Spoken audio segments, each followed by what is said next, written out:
വാട്സാപ്പിലും ടെലിഗ്രാമിലും എല്ലാവരും ഒരു സ്റ്റോക്കിനെക്കുറിച്ച് നല്ലത് മാത്രം പറയുന്നത് കേട്ട് ഇനിയിത് പൊളിക്കുമെന്ന് കരുതി നിങ്ങൾ പൈസ ഇറക്കിയിട്ടുണ്ടോ? എന്നിട്ട് കുറച്ചു ദിവസം കഴിഞ്ഞപ്പോൾ അതേ സ്റ്റോക്ക് കൂപ്പുകുത്തുന്നത് കണ്ടിട്ടുണ്ടോ? അല്ലെങ്കിൽ നല്ല ലാഭത്തിൽ പോകുന്ന ഒരു സ്റ്റോക്ക് അയ്യോ ലാഭം പോകുമോ എന്ന് പേടിച്ച് പെട്ടെന്ന് വിറ്റൊഴിവാക്കിയിട്ടുണ്ടോ?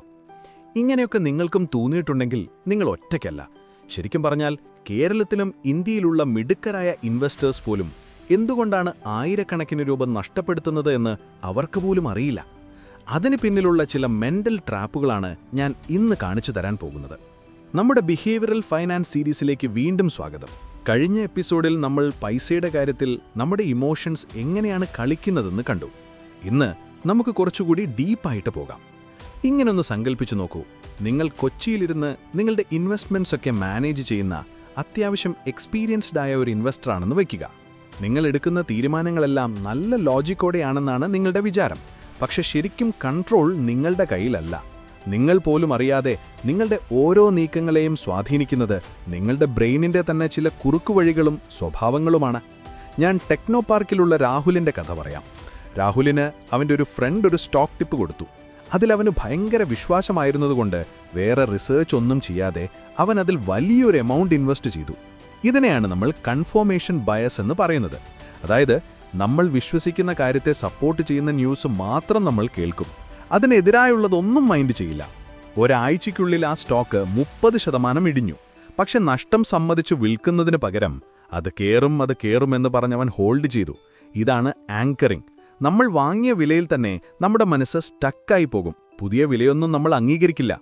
ഇനി തിരുവനന്തപുരത്തെ ഒരു സ്കൂൾ ടീച്ചറായ അന്നയുടെ കാര്യം നോക്കാം.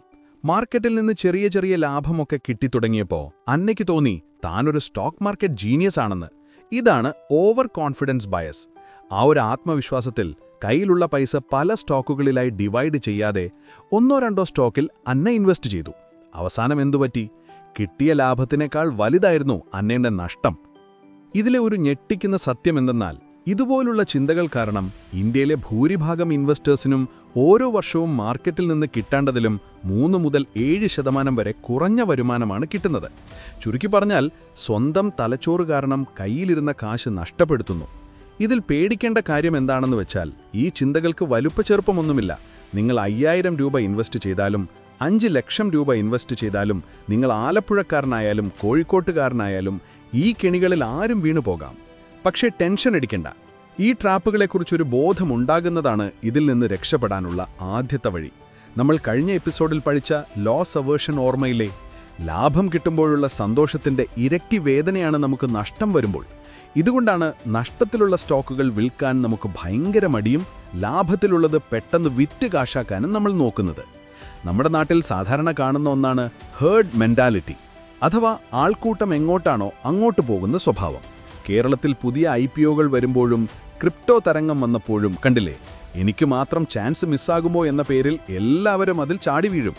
ഈ ആൾക്കൂട്ടം കാരണം സ്റ്റോക്കിന്റെ വില റോക്കറ്റ് പോലെ കയറുകയും അവസാനം അതേപോലെ താഴെ വീണ് പൊട്ടുകയും ചെയ്യും. അപ്പോൾ ഇതിൽ നിന്നൊക്കെ എങ്ങനെ രക്ഷപ്പെടാം? സിമ്പിളായി 3 വഴികളുണ്ട്. ഒന്നാമത്തേത്, ഒരു ഡയറി സൂക്ഷിക്കുക. നിങ്ങളൊരു സ്റ്റോക്ക് വാങ്ങുമ്പോഴും വിൽക്കുമ്പോഴും ഞാനിത് എന്തിനു ചെയ്യുന്നു എന്ന് എഴുതി വെക്കുക. കുറച്ചു നാൾ കഴിഞ്ഞ് അതൊന്ന് വായിച്ചു നോക്കുമ്പോൾ നിങ്ങൾക്ക് കാര്യം പിടികിട്ടും. രണ്ടാമത്തേത്, ഡൈവേഴ്സിഫൈ ചെയ്യുക. ഒരു വാട്സാപ്പ് മെസ്സേജോ കൂട്ടുകാരന്റെ വാക്കോ കേട്ട് കയ്യിലുള്ള കാശ് മുഴുവൻ ഒന്നിൽ കൊണ്ടുപോയി ഇടരുത്.